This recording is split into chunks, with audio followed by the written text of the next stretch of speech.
if you've said this, please don't go on a shame spiral. Please know we only do better when we know better, and this is just an opportunity for you to learn about this and then put that into practice. Okay, hi everybody. Thanks for coming back if you've been here before, or hi, welcome if you're new. My name is Mickey, I'm a therapist, and we talk about therapist-y things on this channel. Today, we are talking about 6 ways that you can support your depressed friends, because I think not a lot of people talk about this, and sometimes it's like overwhelming and confusing to try to support your like friend, partner, loved one, child, even if you're a parent. Highly recommend. And I think there's like a lot of useful advice that can be given in this area, so I want to talk about it from an evidence-based perspective. As always, the content on this channel is intended to be for educational and entertainment purposes only. This is not therapy, never has been therapy, never will be therapy. It's not that. So if you need a therapist, links in the description to go find one for yourself. But this channel is not that. Before we get into it, I want to be, or I would just really quickly want to address, my voice might sound different than it normally does. I had my tonsils removed, so everyone keeps telling my voice sounds different. Sorry, if it does, I'm working through it. But that said, let's get into the things.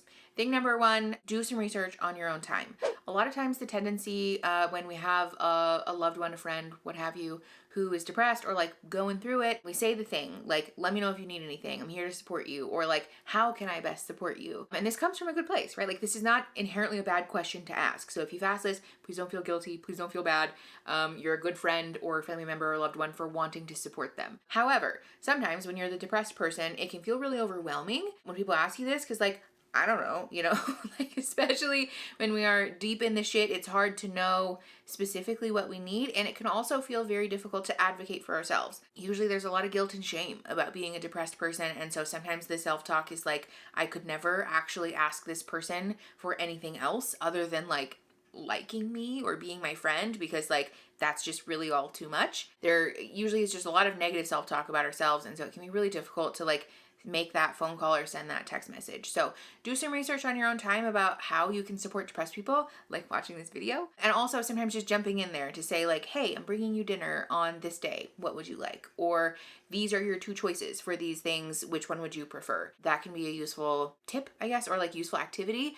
So really embrace that energy of like not leaving all of the decision making up to the depressed person all the time about how you help them. Still be mindful of boundaries though. That's very important. Thing number 2, practice non-judgmentalism. In the therapy world, we call this the weather affect. It's a part of our training when we go to school to be a therapist. We learn how to take in information about trauma or someone's mental illness and practice this affect as if we're just talking about the weather. The reason for this is because sometimes when someone is telling us about like their deepest, darkest secrets or thoughts or fears, or about something traumatizing that happened, we have the tendency to like react, because it's hard to hear, you know, especially if there's someone that you love, like if it's your child, if it's your partner, it can be hard to hear that stuff. But practicing that non-judgmentalism is very key, because the thing that we want to avoid above all is stigmatizing their experience. And so sometimes this can close the doors for communication, because if I tell you this, you know, disturbing, intrusive thought that I had the other day and you recoil, I'm going to feel a lot of shame about it. And so I'm going to think twice about telling you that next time. And it's not that you're doing anything wrong. It is really hard and it is really scary to hear deep and dark intrusive thoughts, but practicing that and being mindful of our own reactions is a really useful skill. This also goes along with witnessing the symptoms of depression. It's very normal for depressed people to have a hard time with hygiene or with being on time or, you know, getting out of bed or being productive. Practicing this non-judgmentalism about how those symptoms are showing up is very, very important, because above all else, we want to prioritize being supportive, being compassionate, and having empathy, and not judging the way that someone is showing up authentically, especially if they're allowing you to see that about them. They probably trust you a fair amount, and so be mindful of that.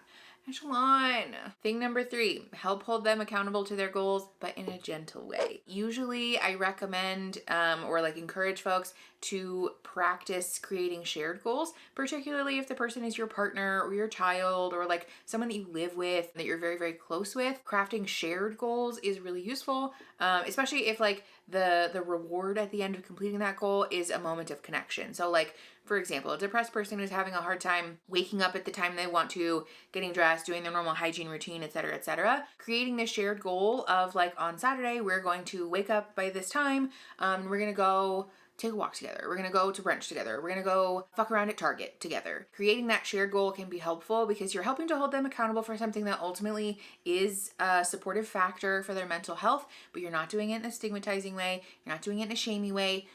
As a pro tip, it's helpful to build in some buffer time there also. But also it's helpful because at the end of this, you get this really wonderful shared experience where you guys are feeling connected, you're getting some quality time. It's not based around the idea of like being productive enough or being like good enough. It's simply doing something for the sake of it feeling good, for the sake of it being connecting and fun. So helping to hold them accountable to those goals is a useful thing. But again, I want to encourage folks, practice some empathy and compassion here, and especially practice the room for flexibility with this one. Okay, thing number 4 is actually something to avoid. Absolutely positively avoid any iteration of, well, if you would just get up off the couch, you wouldn't be so depressed. Or if you would just exercise, you wouldn't feel so depressed. Or if you would just... Don't. Remove that phrase from your vocabulary, because what we know about depression is that it is not something that we can will away or that we can force away by going to the gym enough times or by waking up at a certain time or being productive enough or being busy enough, especially the rhetoric that like if you just don't have time to be depressed, you won't be depressed.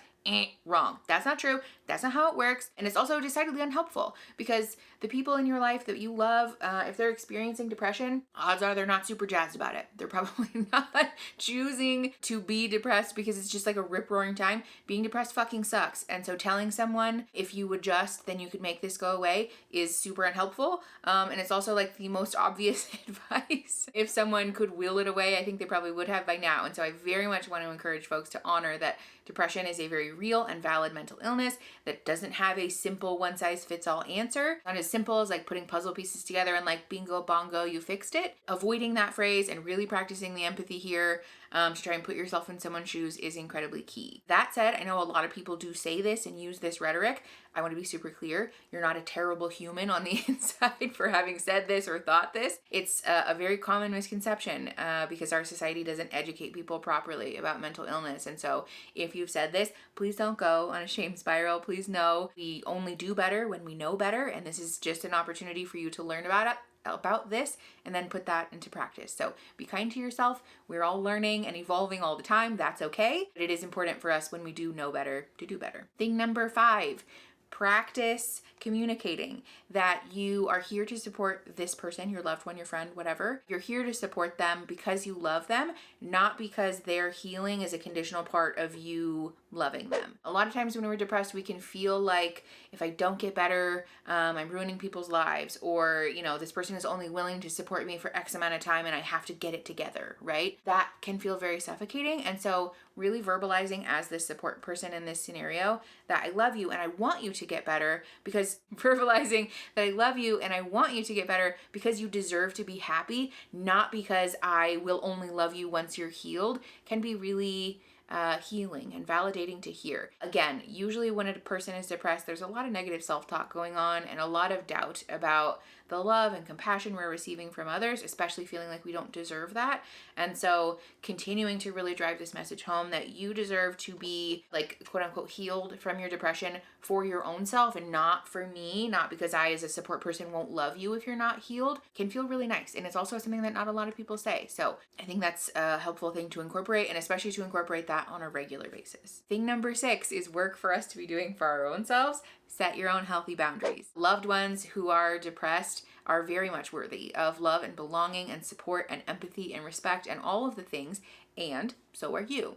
Boundaries are a really integral part of being an effective caregiver for someone, because if we're giving and giving and giving and not honoring our own needs, we can get burnt out really fast. And that's not fun for you, first of all, but also helpful for the person that you're trying to support. I know that it's like the world's most embarrassing cliche, the like we can't pour from an empty cup thing, but it is true. And I think it's also a very important part of having healthy relationships, particularly if this person is your partner or a friend or roommate or, you know, sibling or what have you. It's very, very important that we be able to set effective boundaries in saying, I'm here to support you from afar today because I'm really busy, or because I have this work project, or because I'm feeling like shit today. And so there's just a limited amount of support that I can provide you with. This can be really hard to do, and I know that it feels really scary, but please know that it is human, it is morally neutral, it is very much allowed for you to have needs, for you to be a human, and for you to take care of yourself, regardless of whether you're a primary support person for someone with depression or not. I think it's a really important learning process, especially for those of us who are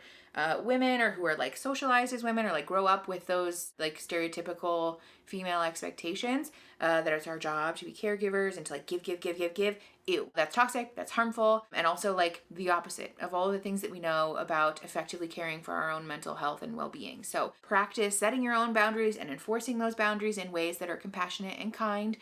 We have a whole last playlist about boundaries on this channel up here. If you want to go watch that to learn how to set boundaries and what boundaries are, blah, blah, blah, go there. But I do very much want to encourage people that being an effective support person also comes along with setting your own boundaries. Like, it's a necessary part. You're not mean or rude, I promise. These are the 6 tips that I have for today. I'm happy to make a video with more of these if you guys want, let me know. But generally, I think the key takeaway from today is to continue to be an empathic and compassionate person with limits, with healthy boundaries, and in prioritizing like growth and healing for you and for the person who's depressed. If you like this video, leave me a comment. Let me know what your guys' thoughts and feels are. I'm always open to hearing what you guys have to say. Subscribe to the channel because we make videos like this, and also a cute therapist react moment, so I'm glad to have you say. And share the video to help the channel grow and to help each other grow, and I will see you guys next Saturday.